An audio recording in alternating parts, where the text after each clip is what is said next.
നഗരസഭയിലെ LDFന്റെ കക്ഷി നേതാവ് കൂടിയ SP ദീപക് കൂടെ ചേരുന്നു. എങ്ങനെയായിരിക്കും ഇനി തുടർന്നങ്ങോട്ടുള്ള ഒരു പ്രതിഷേധങ്ങൾ?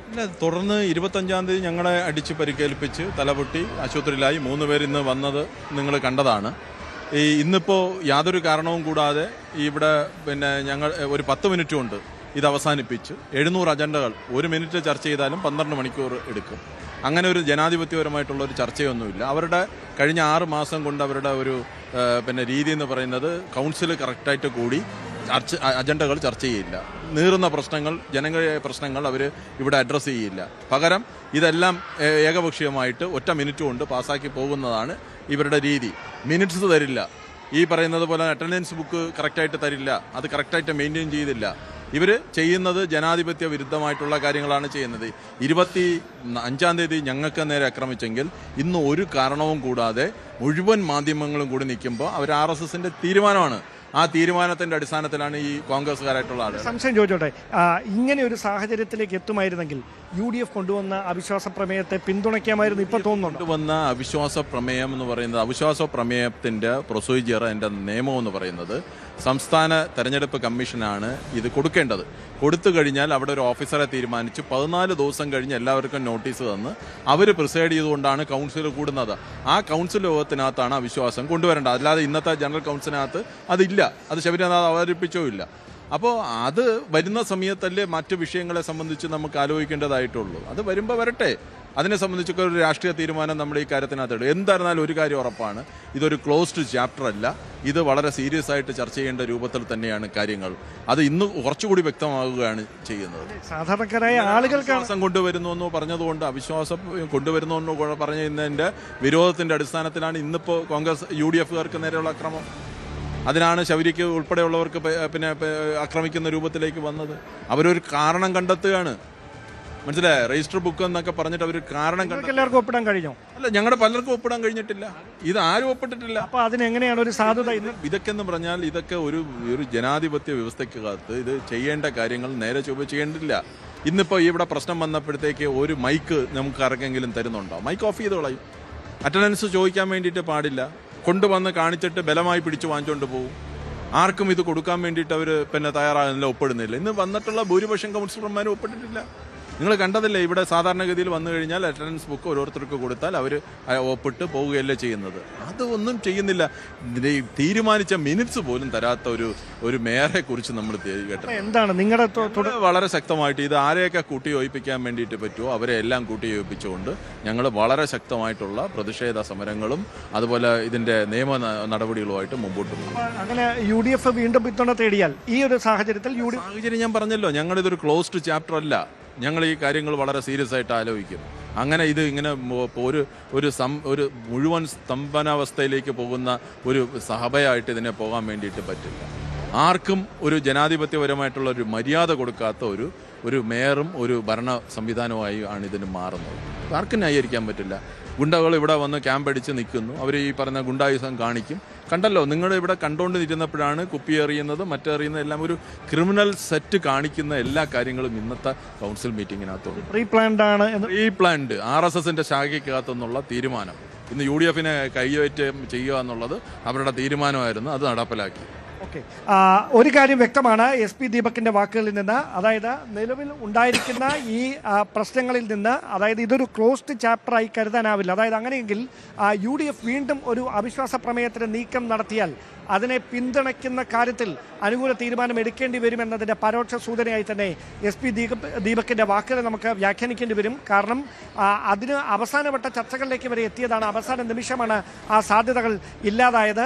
അതിനൊടുവിലാണ് ഈ പ്രതിസന്ധികൾ ഇങ്ങനെയൊരു സാഹചര്യത്തിലേക്ക് മാറുന്ന ഒരു സ്ഥിതിവിശേഷം ഇന്ന് നഗരസഭയുടെ കൗൺസിൽ യോഗത്തിൽ ഉണ്ടാകുകയും ചെയ്തിരിക്കുന്നത്. ഏറ്റവും പ്രധാനപ്പെട്ട കാര്യം, ഈ കൗൺസിൽ യോഗം നടക്കുമ്പോൾ അവിശ്വാസ പ്രമേയത്തിന് നോട്ടീസ് നൽകുമ്പോൾ അതുമായി ബന്ധപ്പെട്ട് പാലിക്കേണ്ട ചില നടപടിക്രമങ്ങളുണ്ട്. ആ നടപടിക്രമങ്ങൾ പാലിക്കണമെങ്കിൽ അവിടെ 34 അംഗങ്ങൾ, അതായത് 1/3 അംഗങ്ങളുടെ പിന്തുണ ഉറപ്പാക്കേണ്ടത് അനിവാര്യതയാണ്. ആകെ 101 കൗൺസിലർമാരുള്ളതിൽ 34 അംഗങ്ങൾ എന്ന് പറയുന്നത് LDFനോ UDFനോ നിലവിൽ തനിച്ച്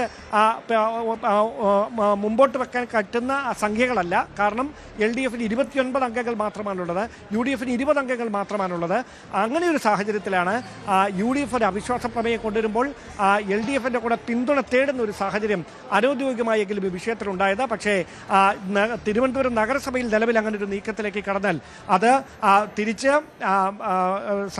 രാഷ്ട്രീയമായി സംസ്ഥാനത്തിനകത്തും അല്ലാതെയുമൊക്കെ മറ്റ് ചില സമവാക്യങ്ങളിലേക്ക് കൂടി കാര്യങ്ങൾ എത്തിക്കും. അത് BJP ഒരു ആയുധമാക്കും എന്നൊരു വിലയിരുത്തലിലേക്ക് CPMന്റെ സംസ്ഥാന സമിതി എത്തുകയും നിലവിൽ അത്തരമൊരു നീക്കത്തിൻ്റെ കാര്യമില്ല എന്ന വിലയിരുത്തലിലേക്ക് അവർ എത്തുകയും ചെയ്തത്. അങ്ങനെയൊരു സാഹചര്യത്തിലാണ് തൽക്കാലം ഈ നീക്കത്തിൽ നിന്ന് പിന്മാറാം, അല്ലെങ്കിൽ തൽക്കാലം ഈ അവിശ്വാസ പ്രമേയത്തിൽ നിന്ന് പിന്തുണ നൽകേണ്ടതില്ല എന്നൊരു നിലപാടിലേക്ക് UDFന്റെ നേതൃത്വത്തെ LDF അത്തരത്തിലൊരു തീരുമാനം അറിയിക്കുന്ന പശ്ചാത്തലമുണ്ടായത്. എന്തായാലും ഒരു കാര്യം ഉറപ്പാണ്, നിലവിലെ അന്തരീക്ഷത്തിൽ സമാധാനപരമായി ഇനിയൊരു കൗൺസിൽ യോഗം ചേരുക എന്ന് പറയുന്നത് നിലവിലെ സാഹചര്യത്തിൽ അത് സാധ്യമായിട്ടുള്ള കാര്യമല്ല. ഹൈക്കോടതി അനുവദിച്ചിരിക്കുന്ന 4 ആഴ്ചക്കകത്തുള്ള സമയത്തിനുള്ളിൽ സുഗതന്റെ പുനഃസത്യപ്രതിജ്ഞ പൂർത്തിയാക്കേണ്ടതുണ്ട്. പക്ഷേ അതിന് ഇനി എത്ര കണ്ട അനുകൂലമായൊരു തീരുമാനം ഉണ്ടാകും, അതായത് അതിനുള്ള സാധ്യത എത്രത്തോളമാണ് എന്നത് ഒരു ചോദ്യം തന്നെയാണ്.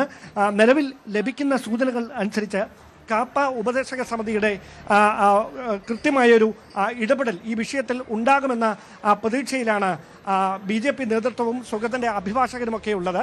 പക്ഷേ അത്തരത്തിലൊരു നീക്കം ഉണ്ടായാലും, അല്ലെങ്കിൽ കാപ്പ ഉപദേശക സമിതിയുടെ ഭാഗത്ത് നിന്ന് അനുകൂല തീരുമാനം ഉണ്ടായില്ലെങ്കിൽ ഹൈക്കോടതിയെ സമീപിച്ചുകൊണ്ട് തങ്ങൾക്ക് അനുകൂലമായൊരു വിധി വാങ്ങിയെടുക്കാൻ കഴിയുമെന്ന പ്രതീക്ഷയിലാണ്. അതായത് ഒരു ദിവസത്തെ ഇളവെങ്കിലും പുനഃസത്യപ്രതിജ്ഞയ്ക്ക് വേണ്ടി കാപ്പ കേസിലെ പ്രതിയായ സുഗതന് വേണ്ടി ലഭിക്കുമെന്ന പ്രതീക്ഷയിലാണ് BJP നേതൃത്വവും സുഗതന്റെ അഭിഭാഷകരുമൊക്കെ ഉള്ളത്.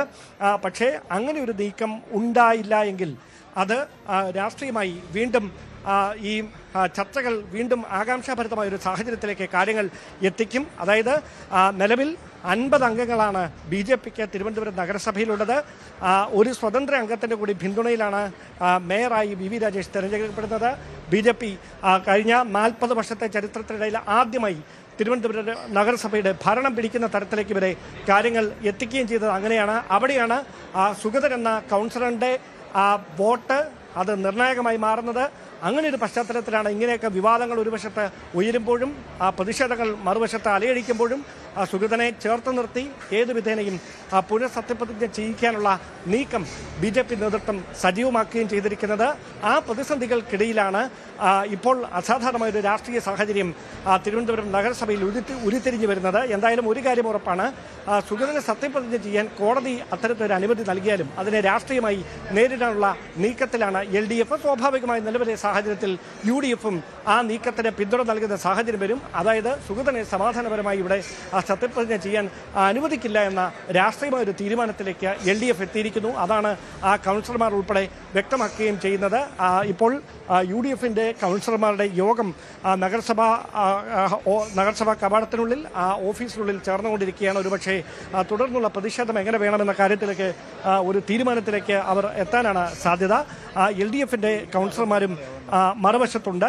ഒരുപക്ഷേ ഈ നിലവിലെ സാഹചര്യത്തിൽ ഈ പ്രതിഷേധങ്ങൾ തുടർന്ന് അങ്ങോട്ട് എങ്ങനെ വേണമെന്ന കാര്യത്തിലടക്കം ഒരു വ്യക്തത ഈ കൂടിക്കാഴ്ചയ്ക്കും ഈ കൂടിയാലോചനകൾക്കും ശേഷമുണ്ടാകും. നിലവിൽ ഇത് നഗരസഭയിൽ ഈ LDFന്റെയോ UDFന്റെയോ പാർട്ടി തലത്തിൽ നഗരസഭയ്ക്കുള്ളിൽ മാത്രം ഒതുങ്ങുന്ന തരത്തിലല്ല കാര്യങ്ങൾ. അപ്പുറത്തേക്ക് ഒരു രാഷ്ട്രീയ മാനം കൈവന്നിട്ടുണ്ട്. അവിടെയാണ് ഞാൻ നേരത്തെ സൂചിപ്പിച്ച പോലെ പാർട്ടി നേതൃത്വങ്ങളുടെ ഇടപെടൽ കൂടി അനിവാര്യമായി വരുന്ന തരത്തിലേക്ക് ഈ സംഘർഷങ്ങൾ മാറി ഒരു രാഷ്ട്രീയ സാഹചര്യം ഇപ്പോൾ ഉരുത്തിരിഞ്ഞിരിക്കുന്നു. UDF കൗൺസിലർമാരുടെ യോഗം നടക്കുകയാണ്. തുടർന്നുള്ള പ്രതിഷേധം എങ്ങനെയായിരിക്കും എന്നുള്ളത് സംബന്ധിച്ചുള്ള യോഗം അവിടെ ഉള്ളിൽ നടക്കുന്നു. നമ്മൾക്ക് ദൃശ്യങ്ങളിൽ കണ്ടതുപോലെ തന്നെ വനിതാ കൗൺസിലർമാരുടെ കയ്യേറ്റും ആക്രമണവും ഒക്കെ തന്നെ കണ്ടതാണ്. പക്ഷേ ഇത് നഗരസഭയിൽ മാത്രം ഒതുങ്ങുന്ന കാര്യമായിരിക്കില്ല.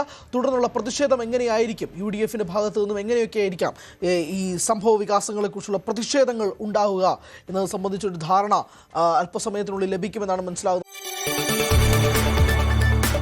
കൂടുതൽ വാർത്തകൾക്ക് News 18 Keralam YouTube channel subscribe ചെയ്യുക.